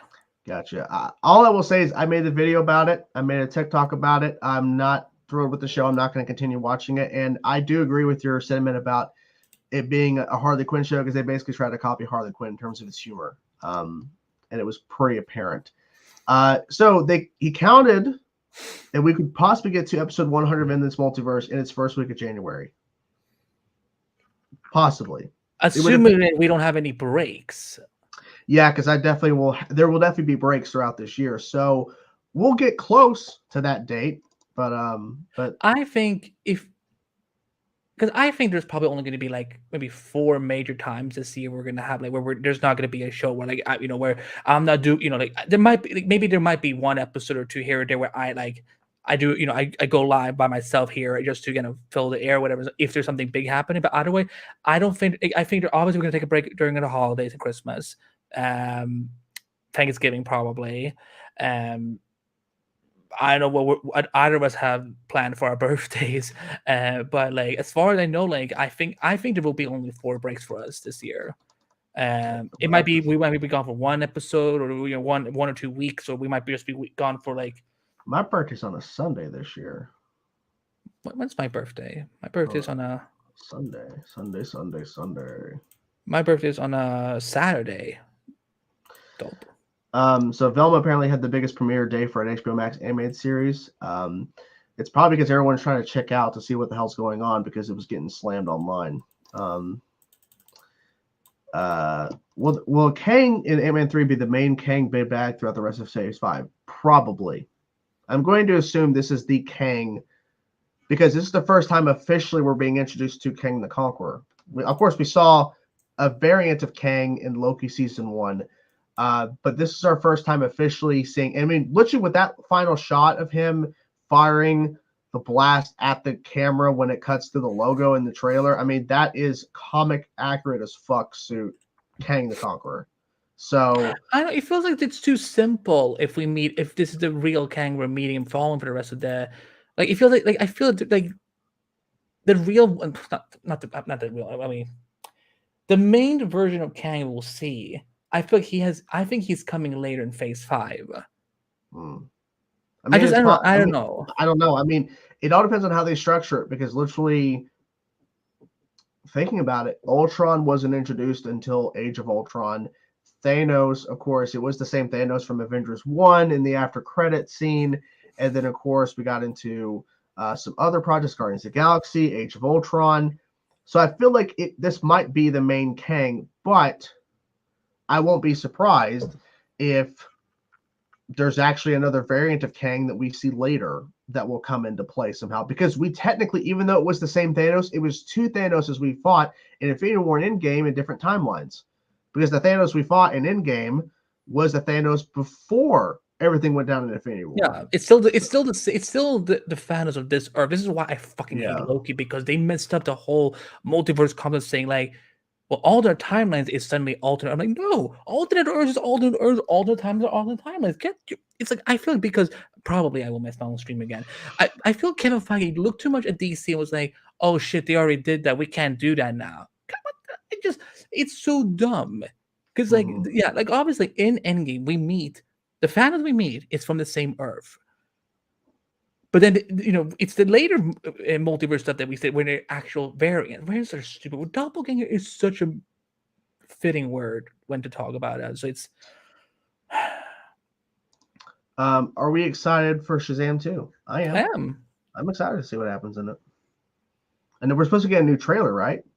This month? At the end of this month, David Zamberg said. Nice. So yeah, apparently The Way of Water is going to reach $2 billion. It's kind of crazy. I've yet to see those movies. Yet to see them. Me neither. I've yet to see them. Yeah, I plan on tomorrow. I posted about this earlier this week. I plan on tomorrow watching the 2 Sonic movies that I have not seen yet. The Sonic movies. I haven't seen them before. I'm going to react to them. We'll see what happens. Hopefully it'll be fun. When will Doctor Doom first appear? Well, good question. He was supposed to appear in Wakanda Forever. Joking. That was never probably real. I wouldn't mind if we don't see him until maybe the Fantastic Four sequel.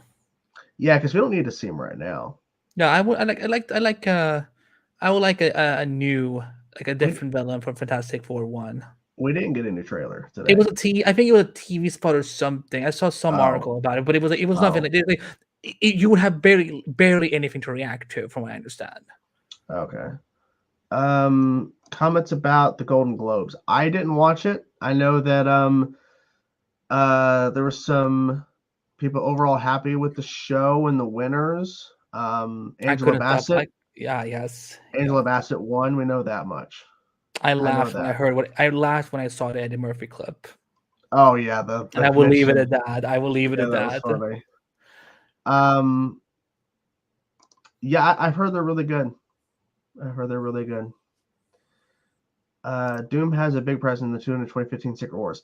Yeah, and I feel like it's not going to be. They're not pulling from that Secret Wars. No. I don't think it's probably going to be. Look at Endgame and Infinity War. They didn't pull because I believe there's books called those. Yeah, they're gonna pick from Secret Wars and that version of Secret Wars. They're gonna pick and choose. I have not seen Bad Batch season 2 because I haven't even seen Bad Batch season 1. I really just didn't have really any desire to watch it, so I never got into it. I mean, I thought they were fine in Clone Wars, but I didn't. I feel like I just didn't really connect with them. Do you think King's Armor is made out of anything from Multiverse comic heroes? I mean, it's possible. I mean, like it really depends on how they go about this version of Kang, because apparently within some audio that he's killed Ant-Man before, he's killed Scott before in another universe or something. I don't know. It's a lot. Let's see. We'll check how many likes we have in the meantime. Okay. Get the 40 likes, guys. 40 likes. We have 27. Let's get the 40, guys. Come on, guys. Let's do this. Let's go back, see what else we got going on here. Appreciate y'all being here. Thank you guys so much for being here and checking out the show.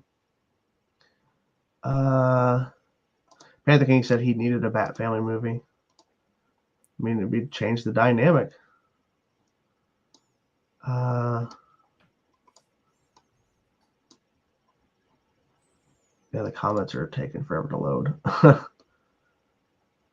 No, mine is doing it. It could just be StreamYard that's acting up. He was surprised by the fact that Berlanti had produced 40 shows. Mm-hmm. The guy's busy. The boys stay busy. I don't know who is Jacob Elliott. He hold on.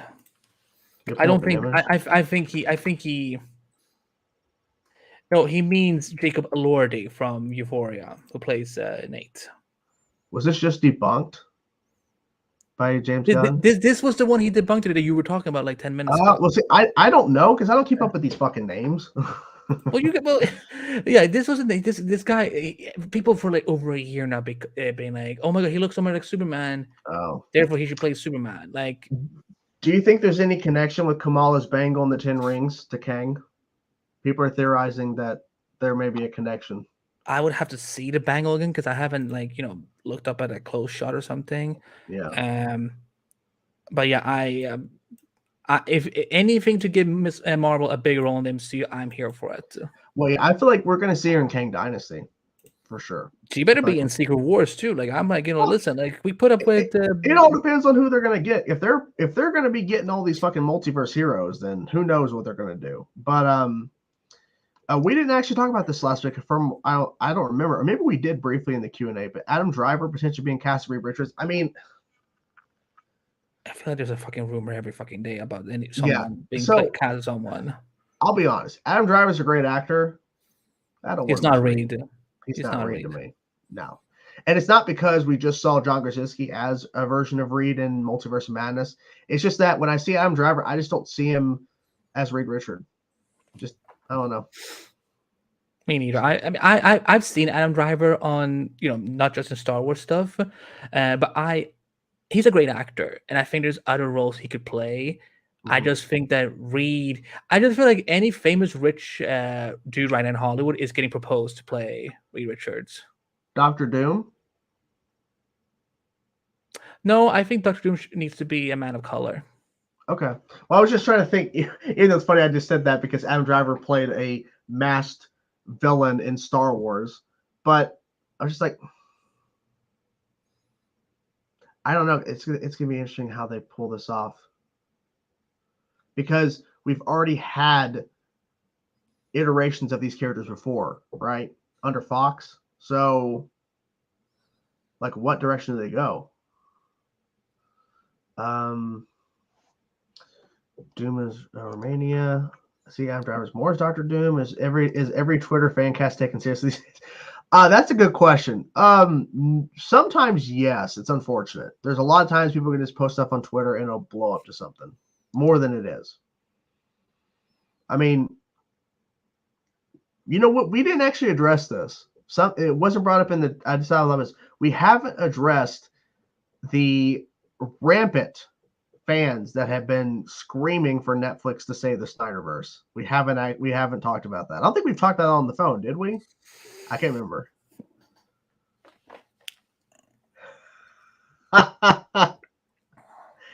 What do you guys think of that? I'm curious to know in the comments. Apparently, Andy's not going to speak. So, do you like? There's a difference between wanting Netflix to save the Snyderverse and it actually happening. Do you guys like? Do you think it's going to happen? Let's not talk about it. Here's what I will say.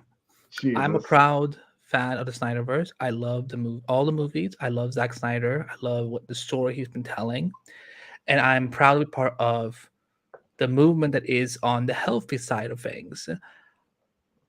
Would it be cool if Netflix could continue the Snyderverse just to at least finish it? I think that would be amazing. Is it going to happen? No. Again, fan campaigns happen every day, whether it is DC, Marvel, Star Wars, Star Trek, you name it. Listen, if those fans, if fans want to do that campaign on whatever day that they're doing it at, they have every right to, as long as they don't harass anyone or bully anyone or threaten to do something to someone who's in charge. Like, I think, listen, social media is a crap show these days anyway. So if people can actually come together for something they love, I'm all for it. I support it. I'm all game. But at this point, I think there would rather be a bigger chance of the Snyderverse getting completed as like a graphic novel or comic book, kind of like the Earth Prime comic, or when Buffy the Vampire Slayer became got season 8, season 9, season 10, etc. in comic book format, or Smallville season 11. I think that would be way better, because I think at this point, it's like there's so many moving parts that you have to bring together. There's actors, there is Zach himself, who is busy with shit right now. He's busy with doing stuff right now. There's a lot of things that would have to come together. But at the end of the day, Warner Brothers owns the DC rights. So even if Netflix was like, yeah, we would love to do the Snyderverse, David Zaslav could be like, tax write downs. I mean, we own these characters. We don't want to share. Or they'll say that you need to pay an astronomical amount of money to get the licensing to even do this. Like, it would just probably be way too much money. There would be no benefit for Netflix. And this is a point too that Julian that's making about let's let Zack Snyder make other movies, because that's what he's doing right now. He's making Rebel Moon parts 1 and 2. They're looking at potential other projects surrounding Rebel Moon. I'm And gonna address this though. what? But once again, that would be rewarding bad behavior. But again, okay, so I need to say this. I'm not gonna stop saying this until people understand it. Every fandom has this group of people. The only reason why the Snyderverse fans are labeled more as toxic or anything is because they upped the stakes after we were told for years. We were being gaslit for years that no, there's no Snyder cut. There is no, this, it doesn't exist. It's fake. It's just bullshit. I understand their frustration. Of course, I don't agree with people who are calling people at Warner Brothers, harassing them, calling assistants, or threatening them to do things, whatever, and so on and so on. But again, it's like rewarding bad behavior. That's like that's Kiara. That's basically you saying that the entire Snyderverse fandom is bad. That all is toxic. Does that mean I'm toxic? No, but every fandom has this, and I think people again. I don't know why the media. This is what I'm not proud of. There's a lot of outlets I'm not proud of as a fellow journalist that are insisting on going with this narrative that the Snyder fandom is the absolute worst fandom in existence. You all see what Star Wars fans did? Kelly Marie Tran was chased off Instagram. And what's her name? Who played Rey? Daisy Ridley. She literally deleted her social media accounts because of Star Wars fans. We need to stop pretending that Snyderverse fans is somehow like revolutionary in terms of toxicity. Every fandom has toxic fans. The Arrowverse has toxic fans. I remember watching Once Upon a Time. I had to quit that show because I got sick of that side of the fandom. Also because the show just fell down to shit. But there was a lot of nasty fans there. Well, there's also nasty Star Trek fans. Like look at when they cast the black actors to be a captain for, I think it was Star Trek Discovery or one of the shows that came in the beginning. How much shit she got. But I just I'm sick and tired of people pretending as if like us Snyderverse fans are the only toxic fandom in existence. As long as fiction has existed, there's always been toxicity in every fandom, and it's a vocal minority that will spend in modern days that they will spend time paying for bots and retweets and follows and whatever. So, but it exists everywhere. I'm done. So what I was trying to say. Sorry, I didn't mean to interrupt. Sorry, I just got tilted about this. Well, and I get it, but yeah. So, also too about saying oversimplifying that it would be ridiculous for them to sell off the IP essentially for Netflix to do this. And Netflix wouldn't make a profit on doing this because when Netflix put these projects in theaters beforehand, like a small run, like they wouldn't earn really hardly any money, and they wouldn't earn new subscribers off of these content. Like mostly everyone subscribed to Netflix in some sort of capacity. So it wouldn't make financial sense for them to do this. Plus, like people are saying, Zack Snyder's working on Rebel Moon. Plus also too, it seems now it's gotten to the point now where it's not about Zack Snyder. It's more about just give us more DC stuff with Zack Snyder. When literally Zack Snyder is building his own universe. He's already building that. He did Army of the Dead. They're building that universe. Like, why does Zack Snyder need to go back to a property that he got screwed over majorly? He was able to put out the Snyder Cut. He still had issues with putting out the damn movie because there's a whole back and forth about you want to use Green Lantern, and he was still being told no.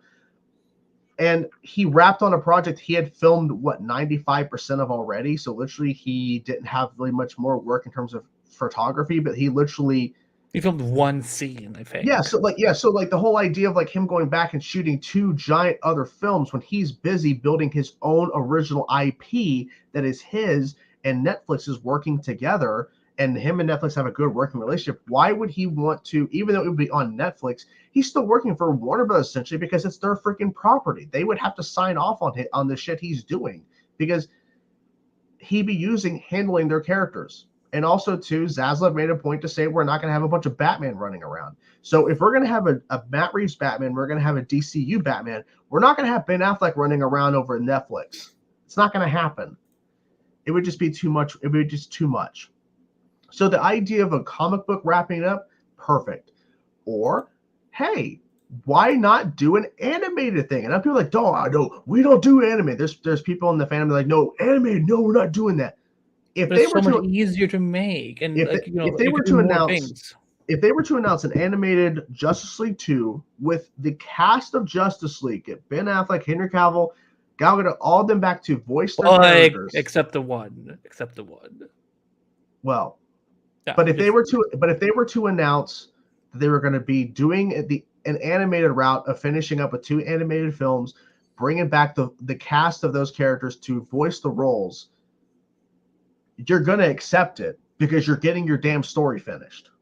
Like you're not, because you could complain all day, but you're complaining about something you're actually getting. You're actually going to get it, you know? Yeah. Anyways, Scott. So who is the main villain of Ahsoka series? I mean, we've been talking about this forever. It's Grand Admiral Thrawn.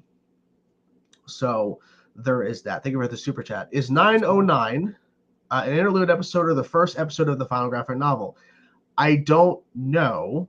I'm going to assume it's an interlude because it involves a bunch of characters that are outside of the Flash terms of guest stars. So I'm assuming it's an interlude. I have no idea. And I'm assuming he can't say. So if he knows. So I don't know. But good question. You think Black Manta is the main villain in LK? Lost Kingdom. Maybe. Yeah, I think so. He has to be at this point. Yeah. Animated would most definitely slap. I mean, it's a positive thing. I just don't hear that often, but yeah. Did you remember when Zack Snyder did his Teen Titans Go episode and the animation style they used when they were doing like the adult Teen Titans? Oh yeah. That I kind of want that style for like a Snyderverse movie. I mean that would be really cool if they were to pull that off. Or I just feel like that would be a way. And like I said, the budget would be so much so minimal compared to a live action budget production. But you could do more. You can have like the things that Zack wanted to do in Justice League 2 and 3. Like you could do that. And you could literally make those films. It would take longer to make because it's animation, but you could literally make those films as long as you want because you're not shooting with actors. You're literally just making sure you get all the artwork done and then get the voice. Yeah, they just come in for one day or to do voice lines. Yeah, it would just be way less work. Thank you, Jake, for being here, man. Hey, Glad Jake. you showed up. Sorry I'm late. I want to run this by you guys. What if during the Flash Season 9 they have a time jump mid-season so that the show ends during May 2024? So they can do the crisis for real. Why does everyone want Barry to die? Because Barry's a whore. I don't know. Dirty whore. I get it, but Crisis was moved up. So I don't think we're going to get kids now that know him in the future. Yeah, everything changed. I get your point, though. I feel like something may still happen in that time of May 2024, but it's not the newspaper. What are you laughing at? Because I called him a whore. I just wish fans could come together and respect people's opinions and have a positive community. That can't fucking happen. And just enjoy and love stories that are being told in TV shows. That is not going to happen. I'm sick and tired of this shit. We're all going to be divided. Fuck everybody.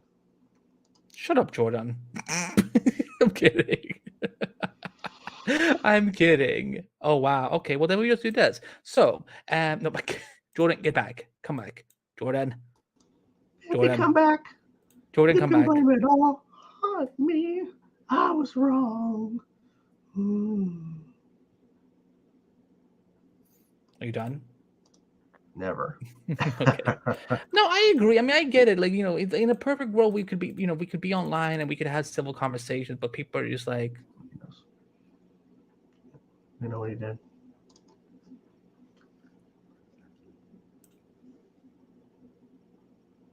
What? Wait, what happened? I know what Barry did. What did he do? You want to know why Cisco really left the show? Because he wanted to be on a musical on Hulu? Nope. Because Barry and Cisco were going to leave together and be secret lovers, but Iris found out. It's true. It all coming out. He literally loves to screw the timeline. Then what the fuck are the Letters Tomorrow doing then? Oh, sorry. They were copying Barry Allen. They're copying Barry. They're not Barry. doing anything anymore because the show got canceled. That's the true crisis. Cicada will sacrifice himself because of Gracie. The Anti-Monitor would just bitch slap and be like, "Go away." Anti-Monitor shows back. They bring back the Anti-Monitor. So like Supergirl had all their fucking villains just show up in the finale for no reason. Just have fucking Anti-Monitor show up in the Flash finale. I don't know if this is gonna happen, but I really hope they go this route. I don't know. They might not go this route of fucking showing this shit. He thinks if it could be the final scene in the series I don't know finale? about the final No, scene. No, it won't be the final scene. But it better happen somewhere. I think it will happen at some point. Yeah. That's why that's why. The CW came in and Zazav's like, fuck no, you ain't copying Barry anymore. Bam. Oh my god, that would be so late if David Zaslav was like a Barry stan. He's like, fuck Wally, fuck Bart and Jay. Like I'm like Barry's the only Flash for me, and we're back to the whole situation with Danadillo not wanting Wally West in the DC Comics universe. Jake, I love that. I don't get it. He doesn't. Do you remember that line from the Supergirl finale? The alien was swiping at Alex. She's like, "You can't touch me without consent" or something. I mean, consent is important, but I don't remember this from Supergirl because I haven't watched season 6 in like 2 years. Yeah. Let's see how many likes we have. I think we're. How many likes it, guys? I think we're getting ready to start like winding down. We are at 30 likes, so We're getting close. We're getting close to 40. Come on. Guys. There has to be 10 of you all that can go and give us a like. Give us a like, please. Appreciate it. Try to go for a goal here. I'm getting close to 60,000 subs. Getting close. Yeah. What are we gonna? What are you gonna do when you hit 60K? Yeah, what are we gonna do? Okay, gee, I saw it slipped. I know. What are you gonna do when you hit 60K? I don't know. You haven't even planned? No. I mean, there's no plan. I mean, it's just whatever. But I'm ready to get past that threshold and get past it. How many? Do you know exactly what your number is today? Number right now. Let's check. It is 59,921. So 79 more subscribers.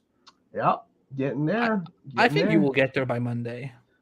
No, probably not Monday. You have all these videos you're coming up with. Well, I know, but it's not going to blow up like that. I feel like what's going to actually end up helping is actually shorts, because YouTube Shorts are going to start being monetized in February, and I'm definitely going to start uploading more shorts during the day. Because I mean, I'm looking at my shorts now. Like I did a Flash poster. It got 1,000 views. That's 1,000 views it had before.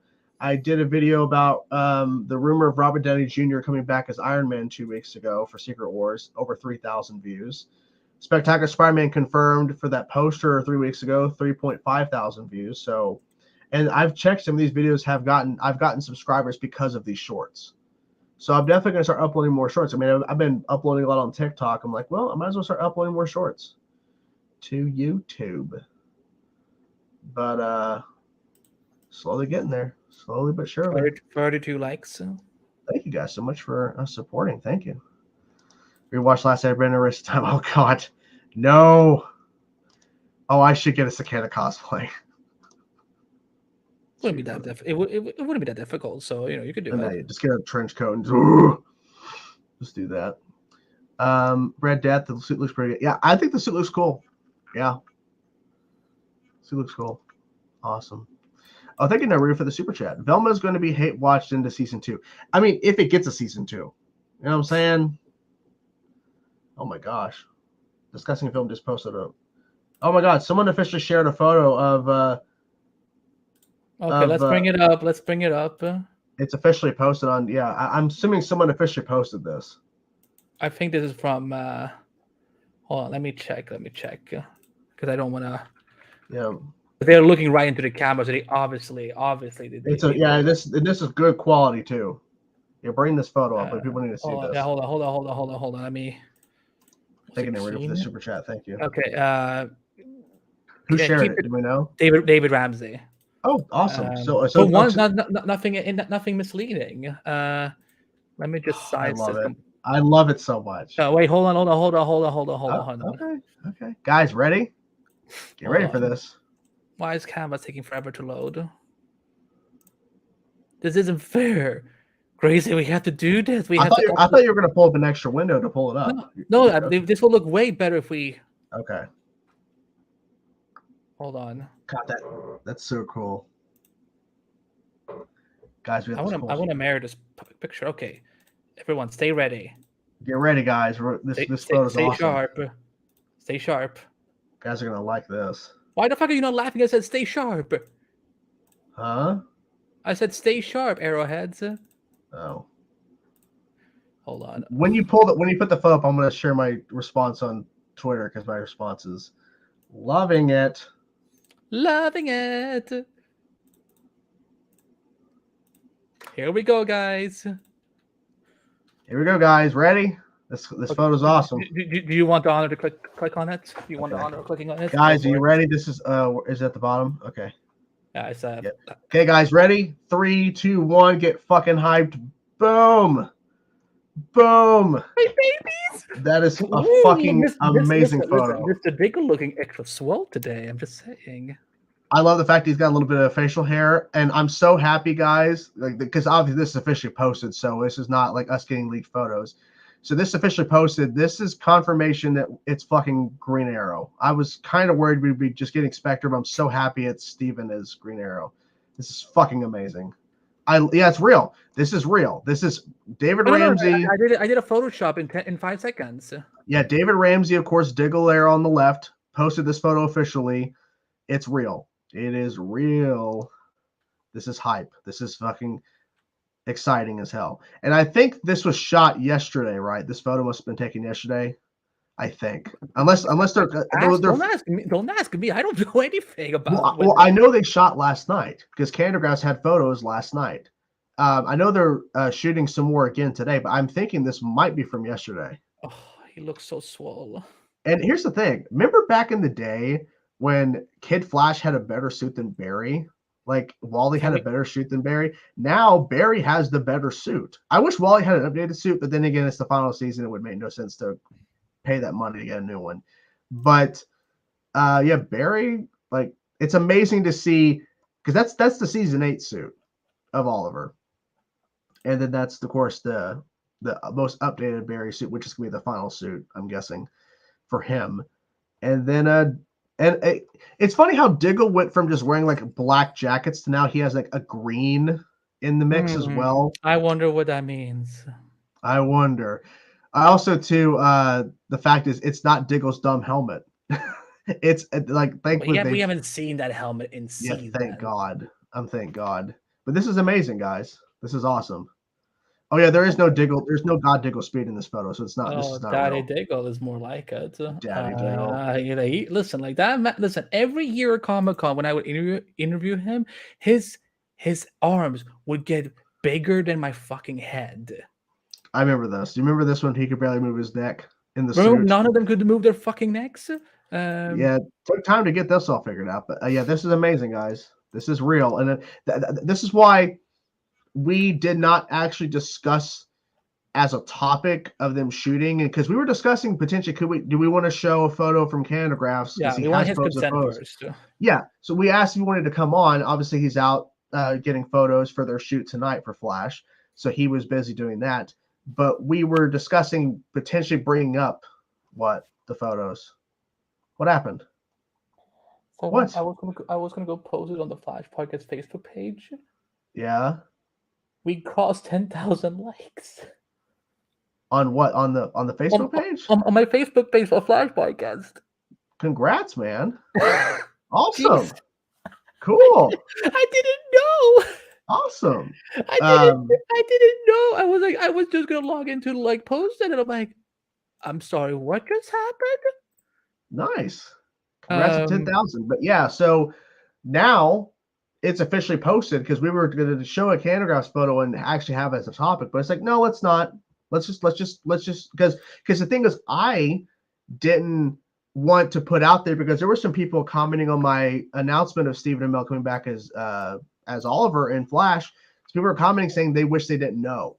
So I was like, I don't want to share a photo from Candigraphs on the show tonight if it's not officially out there that he is back as Green Arrow, because people might think, oh, he's back as Spectre. They don't want to know what's happening. So now with David Ramsey being allowed to post it, and like he would not be allowed to post that if they did not allow him to. So now that he's posted and it's official out there, oh yeah, we can definitely show it. But go, Andy. 10,000 Yeah, I likes on his Facebook. I didn't know because I honest can I get a little real with everyone for a second? Get real, Dad. Don't ever call me dad ever again, Jordan. Right.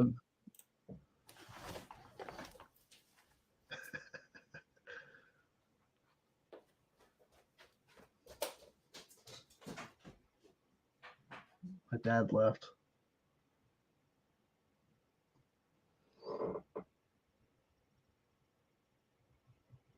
I'm just tweeting out again. Never again. Okay, so here's the thing with Facebook. I gave up on Facebook like years ago. Like, there's been times where we have forgotten to post stuff on the Facebook page because like I just like, well, there's no arguing with Mark Zuckerberg. You have to pay for all the boostings all the time, and it's exhausting. So when I saw that we were getting close to 10,000, I was like, oh, this would be cool if we kind of finish this by the end of season 9. Nope, they just I don't know where these people are coming from. Like why they're suddenly liking on Facebook. So like it means a lot. It's awesome. It's awesome. It's awesome. Wait, did David Anderson post this on his Instagram? Yeah, it's on his Instagram, right? Like literally looking at it 15 minutes ago. Oh, I'm loading it up. Look at that fucking picture. So he has a post too. So his words are this on his Instagram post from Dave Ramsey. Congratulations to Team Flash for 9 incredible seasons, but most importantly, thank all of you for your undying support for this universe. None of this is possible without you. Enjoy the mashup. You have no idea. You had no idea you needed. Oh, we needed it. Arrow lives, he put. Arrow lives, hashtag. I was sharing that in my story. I'm going to put a heart in there. I love this. I fucking love this photo. I love it. Because it's not like, because see, sometimes when they take like group photos, they're all like sometimes they're kind of making a pose, they're smiling, but other times they're kind of like, not really paying attention. I'm glad that this was a actual group shot of them like all knowing this is going to be posted on social media. Like he probably also wanted to because there was a lot of people posting set photo, and they were probably like, well, let's get a cool shot out there so that people, let's get a badass shot of these guys out there. Fuck yeah, let's do it. I mean, fuck it. Let's pull it up again, guys. Look at this goddamn shit. This is what we're talking about right here. This is amazing, guys. This is like this is the thing I know a lot of people are going to be really hyped for the final season is this shit right here. This is this kind of reminds me of reminiscent of a little bit is when we did that one stream that was before In This Multiverse became a thing, and they had that first look of Batgirl Leslie shared out. Yeah, right as we were going live. Yeah, this one kind of reminds me of that. Like of course, these photos were kind of out there of Cangraphs and other people taking photos of them on set, but this is like the first official like post of an image. Obviously, we've had Steven post stuff on set of like the trailer, and he did like a TikTok or something about security on the set last night, and he made a little joke about Green Arrow beating the shit out of people. That was their security before on Arrow. And all that, and obviously David Ramsey posted his chair from The Flash and all that being in Star Labs. But this is our first official post of them in costume. This is cool. That is what I'm talking about. And this is cool because we were literally about to start wrapping down. Thank God somebody, thank God I got the notification on Twitter. They're like, oh, by the way, this just got posted. So cool. So cool. But I think now we'll start wrapping down. I think. Let me check how many likes we have. We have 35. Okay, can we get to 30 to 40? Come on, guys. Like, I know not all of you have hit liked yet. We're at 35. Okay. I mean, we're close. You may get your wish. I mean, I'm pretty sure they're going to hype up Oliver. Yeah, I mean, they're going to have to. I mean, everyone knows, but the people that don't know, that are not paying attention to what's happening, because there are people that obviously are not on social media, so they're not paying attention. But they will. They'll see it. I like how Fernando tweets that because he posted the photo. Fernando's like, I've fallen out of love with the Arrowverse, but Arrow and Flash have been a huge impact on my life. This is really cool. And then Night Panther King, obviously hard-ass group shot. Hell yeah, it is. fucking crazy. And the Flash podcast says we are sobbing. Has a bunch of tags and hashtags. Who the fuck is this? Fuck you. Of course, let's see. Surprisingly enough, because a lot of times in discussing film posts with Arrowverse related content, be like, this stuff's still going on. A lot of people are freaking commenting about this is really cool. So this is actually good because normally they fucking are shitting on Arrowverse or anything, but I guess now they're like, oh my god, it's fucking cool. You don't know if I like or stream it? No, we don't know anything. I don't know. Are you trying to challenge me, Miata? Okay. How about I piss you off, Miata, instead and say this? I know too much about this episode. Yeah, apparently Andy knows shit. I don't know anything. All I know is there's photos. That's all I know. There are photos. You're correct. And no, I don't know anything outside of they're announcing that the cast is back. Like that's something I feel like because there's some people probably out there thinking that I know shit because I talked to Andy. Andy doesn't tell me anything because Andy hates Whitey. That's what it is. So.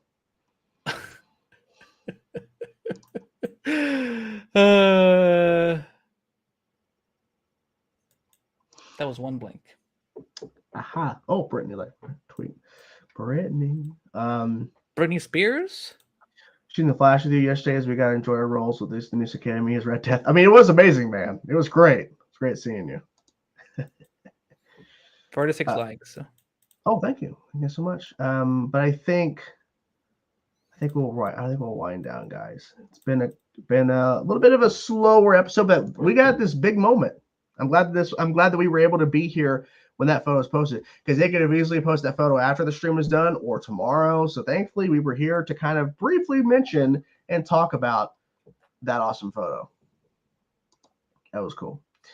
But hope everybody is doing well on this Friday. We hope you have a great weekend, guys, and hopefully next week will have some news to talk about as always. And yeah, we're just slowly making our way through 2023. Like it's definitely going to get crazy because this year is going to have a lot of stuff. This has no reference to me whatsoever. So this is more of a question I think for Sarah villain being Ung from last.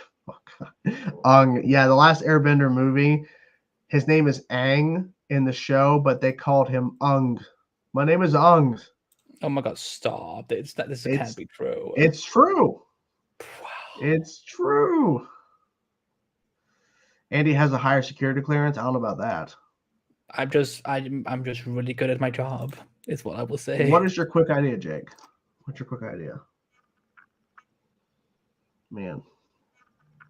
I'm gonna be busy tomorrow.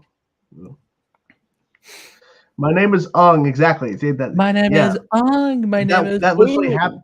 That's in the movie. Literally, he goes, "My name is Ung," and then and I'm the Airbender. I'm the Airbender. No. Oh, for a new ending clip of the show, play the clip of Bruce Campbell punching himself and going, "It's over." I mean, yeah, we could. I don't know if we can because it's Disney footage. Well, we probably could, but you won't get in trouble. I don't think so, but I don't know. Maybe one day. But as you guys know, as we always do, we ended on a special note, and we got to do it. We have to play it. So look at Nora right at the beginning of the clip. Look at Nora standing there, all weird and shit. Look at her, and enjoy Gracie. Take it away. Metas killed your parents, Gracie. They all deserve to die. Don't believe him, Grace. Don't believe him, Gracers. Don't believe him, Grace. No. If you're gonna fucking do the thing, you need to do it right. Put your thumb here. Don't believe him. Don't believe him. Don't believe him. Don't believe him. Don't believe him. Yep. Is this Nora? But this is again, no disrespect to Jessica Parker Kennedy, but like I didn't know until last year that because again, I get it, those costumes are not comfortable, but like she could have had her hands on her hips or something, but like this just looks like I'm uncomfortable, I'm tiny, I'm looking at two nonsense white men talking to their knees and being like, oh my god, we gotta do this. Exactly. Don't Well, believe him. Hope you guys have a great weekend. We will see you guys next week. And yeah, be safe, everybody. Bye, Bye. everybody. Gracie! Don't even think about it. Felicity? That's Felicity's mom. Shit, I gotta go.